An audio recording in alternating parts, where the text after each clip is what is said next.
ఒక recent case ఒకటి చూసాను నేను. వాడు ఏంటంటే 16 ఇయర్స్ అబ్బాయి 14 ఇయర్స్ అమ్మాయి వాళ్ళకి రూమ్ ఇస్తలేరు అనేసి హోటల్తో గొడవ పడుతున్నాడు వాడు. అరే మీరు మేజర్ కాదురా నేను ఇయ్యనని వాడు. సో అంటే ఇలాంటివి మనం ఎన్నో చూస్తున్నాం మనము. ఏంటంటే యాక్సెస్, ఈజీ యాక్సెస్. ఇంతకుముందు ఓయో లేదు. ఇప్పుడు ఏంటంటే ఆన్లైన్ బుక్ చేసుకోవచ్చు, ఎవరితో మాట్లాడే పని లేదు. ఆన్లైన్ బుకింగ్ చేసేసుకొని నా ఐడి కార్డ్స్ అప్లోడ్ చేసేస్తే డైరెక్ట్గా రిసెప్షన్ దగ్గరికి వెళ్తే కీ ఇచ్చేస్తారు. Financial stability, yeah. So money కూడా ఏంటంటే ఈ మధ్యన ఆల్మోస్ట్ ఎవ్రీ యంగ్స్టర్ మనీకి కొరవలేదు వాళ్ళకి. So they have lot of ways of money. ఇంట్లోంచి కావాలంటే ఇంట్లోంచి, నా దగ్గర డబ్బులు లేవు అని అంటే యాప్స్ నుంచి కూడా తీసుకుంటారు ఈ మధ్య. మనీ లెండింగ్ యాప్స్ కూడా ఉన్నాయి, దాని నుంచి తీసుకుని తర్వాత రీపే చేసుకోవడం ఏదో చేసుకుంటున్నారు వాళ్ళు. అదొకటి. ఎకనామికల్ అయిపోయింది. రూమ్స్ 800, 500, 1000 రూపీస్ కూడా దొరుకుతున్నాయి ఈ మధ్యన. అంతకుముందు ఒక రూమ్ కావాలంటే 2000, 3000కి తక్కువ దొరికేది కాదు మనకి. అండ్ అక్కడ ఏంటి, మోస్ట్లీ ఎల్డర్లీ కపుల్, మ్యారీడ్ కపుల్స్కి మాత్రం ఇచ్చేవాళ్ళు. ఫిల్టరింగ్ లేకపోయేసరికి ఇప్పుడు ఏంటంటే ఎవరన్నా తీసుకోవచ్చు room for even Arli basis కూడా తీసుకోవచ్చు. Forget about day. నేను జస్ట్ 2-3 అవర్స్ కోసం కావాలంటే ఇంకా తక్కువ రేట్లో దొరికేస్తుంది నాకు. సో ఇంత అవైలబిలిటీ ఉండడం వల్ల ఏంటంటే ఇది ఫస్ట్ ఆఫ్ ఆల్ బాగా విచ్చలవిడి అయిపోయినాయి ఇలాంటి రిలేషన్షిప్స్ అన్ని, ప్రీ మ్యారిటల్ రిలేషన్షిప్స్ అనేసి. రెండోది ఏంటంటే జనరల్ సైంటిఫిక్ ఇది చూసుకుంటే కనుక మన జనరల్గా మెన్ అండ్ ఉమెన్, లైక్ ఒక బాయ్ ఆర్ గర్ల్, మెచ్యూరిటీ అనేది అంటే అది ఫిజికల్ బాడీ వైజ్ కానివ్వండి, మెంటల్ మెచ్యూరిటీ కానివ్వండి, సమ్వేర్ ఇన్ టీన్స్ వాళ్ళకి మెచ్యూరిటీ వచ్చేస్తుంది.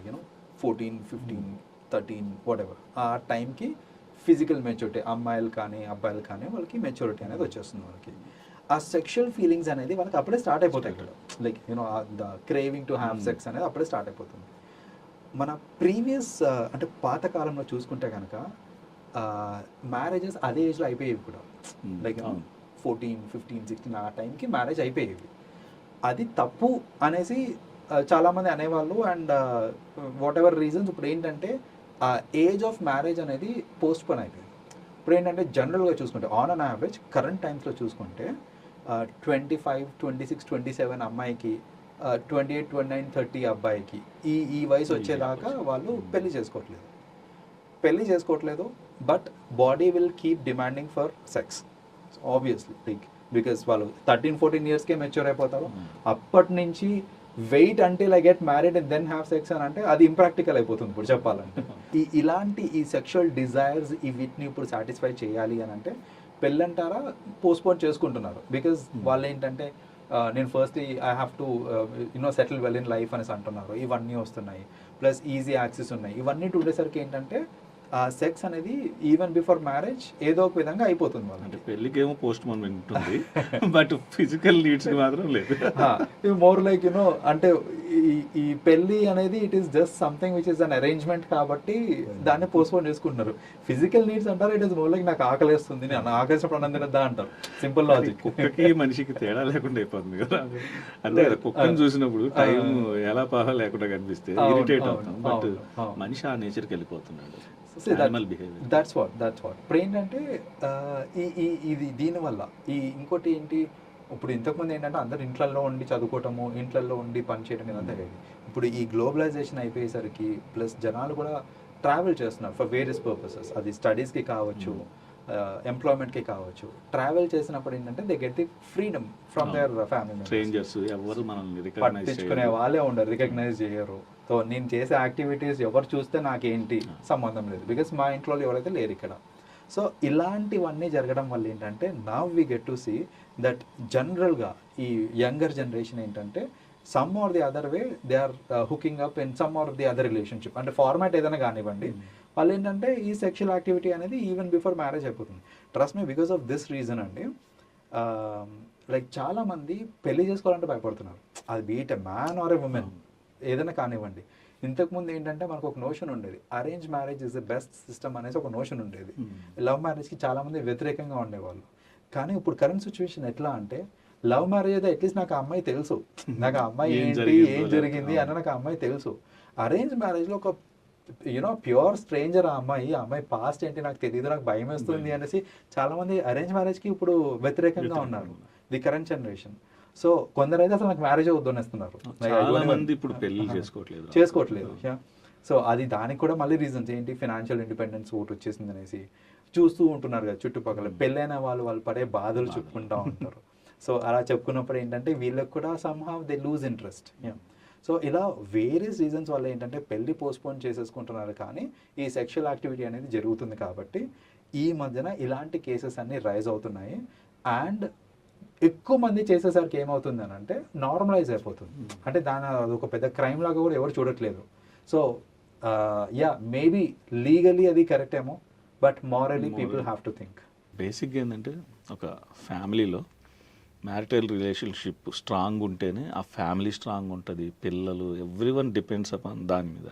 అసలు పెళ్ళి అనేది ఇంట్రెస్ట్ మెయిన్, ఫిజికల్ నీడ్ అనేది అది ఓపెన్గా అంటే బయటకు ఉండదు, కానీ అది కంపల్సరీ దాన్ని హుక్ చేసే ఒక పాయింట్. సో దా ఇంట్రెస్టే లేనప్పుడు అసలు ఫ్యామిలీలో తర్వాత జరిగేవన్నీ కూడా పెళ్లి తర్వాత ఏదో ఒక అంటే మెకానికల్గా ఉంటుంది తప్పితే దాంట్లో ఇష్టం, లవ్, ప్రేమ ఏమి ఉండవు. ఇక ప్రాక్టికల్ లైఫ్స్ అయిపోతాయి.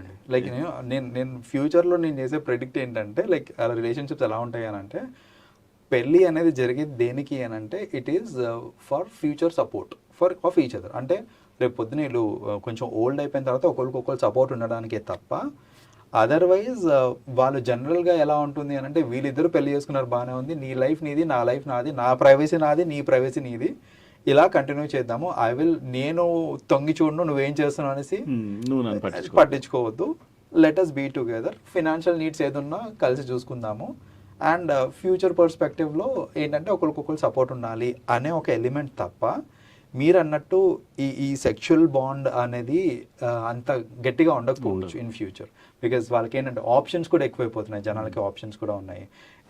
ఈ మధ్యన మీరు irrespective of what application you're going through, మీరు ఫేస్బుక్, వాట్సాప్, ఇన్స్టాగ్రామ్ సంబంధం లేదు, మీరు ఏ యాప్ అన్నా యూజ్ చేయండి, డేటింగ్ యాప్ అడ్వర్టైజ్మెంట్ వస్తూ ఉంటుంది పైన. అంత రిగరస్గా వాళ్ళు పుష్ చేస్తున్నారు డేటింగ్ యాప్స్ని.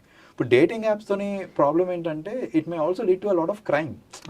ఇప్పుడు నేను యూజ్ చేసి ఒక ఎక్స్పర్సన్ని కలిసినప్పుడు ఆ ఎక్స్పర్సన్ నన్ను ఏదైనా ఫిజికలీ హెరాస్ చేసినా, లేకపోతే ఏదైనా రేపు పొద్దున వీడియో తీసి నన్ను టార్చర్ పెట్టినా కూడా ఈ ఇంప్లికేషన్స్ అన్నీ చూడకుండా యంగర్ జనరేషన్ ఏంటంటే అన్నిటికీ విచ్చలవిడిగా యూజ్ చేసుకుంటూ అంటే they are not even having control on what they are doing. So అలా కాకుండా కొంచెం ఆలోచించాలి. వాళ్ళకి ఏంటంటే అట్లీస్ట్ మన ఫ్యూచర్ జనరేషన్కి ఈ ఎడ్యుకేషన్ అనేది చాలా ఇంపార్టెంట్ అండి. అసలు సెక్స్ ఎడ్యుకేషన్ అనేది చాలా ఇంపార్టెంట్.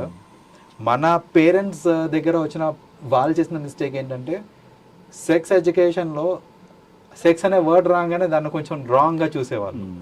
అదే సెక్స్ ఏంట్రా ఏం మాట్లాడుతున్నావు అనేసి, అంటే దాన్ని ఒక దీనిలాగా కప్పి పెట్టేవాళ్ళు. అలాంటి ఎడ్యుకేషన్ లేకపోవడం వల్ల ఇప్పుడు వచ్చే ఈ కరెంట్ జనరేషన్ ఏదైతే ఉందో అవన్నీ వాళ్ళకి ఏంటంటే వాళ్ళకి తెలియట్లేదు ఏమీ అసలు.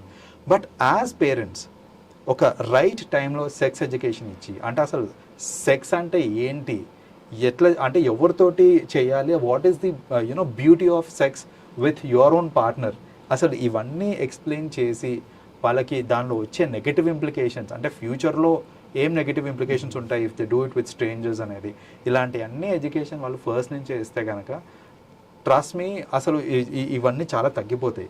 ఆ ఎడ్యుకేషన్ ఇంకా అవగాహన లేకనే mostly we get to see ఈ యంగర్ జనరేషన్ ఏదైతే ఉందో అన్నిటికీ విచ్చలవిడిగా పార్టిసిపేట్ అవుతున్నారు. థ్యాంక్ యూ రామ్ గారు, thank you so much for your valuable information. Thanks.